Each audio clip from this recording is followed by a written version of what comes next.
All right, music fans, welcome back. Harmless Dave here, talking about real music in real time for a few real people out there, just like you and just like me. So I'm going to get right to the point on this video.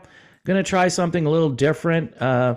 Just talk about what I'm going to talk about, and then at the end, I'll do all of the housekeeping stuff. So David Lee Roth has shared another song from 10 years ago from a planned musical.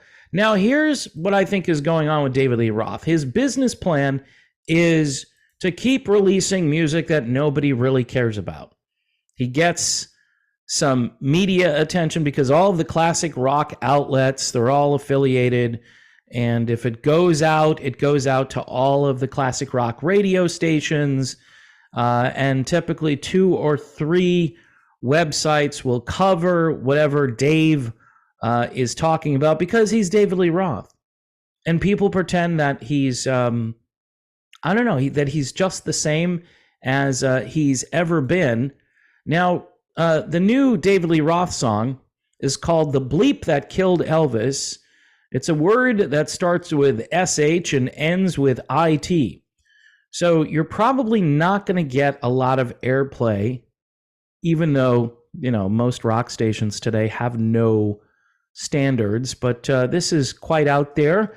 And there's 2 versions. If you didn't like one of the versions of the song, well, there are 2 versions to choose from. There's an unplugged and there's a Technicolor. Now, I listened to about 1 minute and 2 seconds of the Technicolor version, and I don't know, it's a pleasant song, but it doesn't really do much as far as, break any new ground or anything.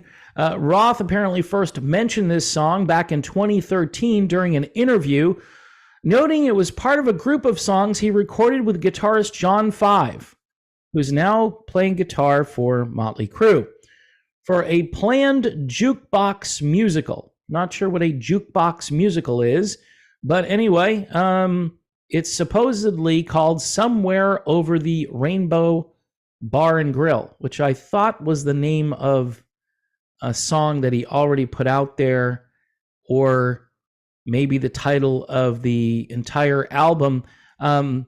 This has gotten so confusing to me that it, again, as a fan of Dave, mostly his material with Van Halen, it's just hard to follow. Anyway, the response from the media is this, and they put this right in the article. And fans seem to be loving the new track. Sensational. The diamond gets better and better. Really? Because this is from 10 years ago. So how is he getting better and better? Maybe 10 years from now, we'll get to hear some music that Dave is creating currently. Another wondered if all this music is a tease of bigger things to come, writing, will we be seeing a new David Lee Roth album? Well, you've got material out there. Dave's already put out a bunch of songs. And are people really clamoring for a new David Lee Roth album? Especially if you listen to him sing and you think to yourself, wow. Even on this track, and you're in the studio and you can correct and fix and do what you need to do, vocally, this man is well past his prime. All right, this is old news, but Dave is well past his prime. And this goes to what Kelly Hansen talks about. He's the lead singer for Foreigner, and he always is sort of busting on these bands and these artists that go on too long. Now, Dave is not in the spotlight. He's not doing live gigs per se. I think he did a private thing like about a month ago, and it showed up in my news feed, and I'm like, oh, I thought he was all done. I'm thinking if the money is good, that Dave will go out there and try to sing and do the things that he's been doing for the last 3 or 4 years, and take the paycheck. I mean, I would probably do the same thing.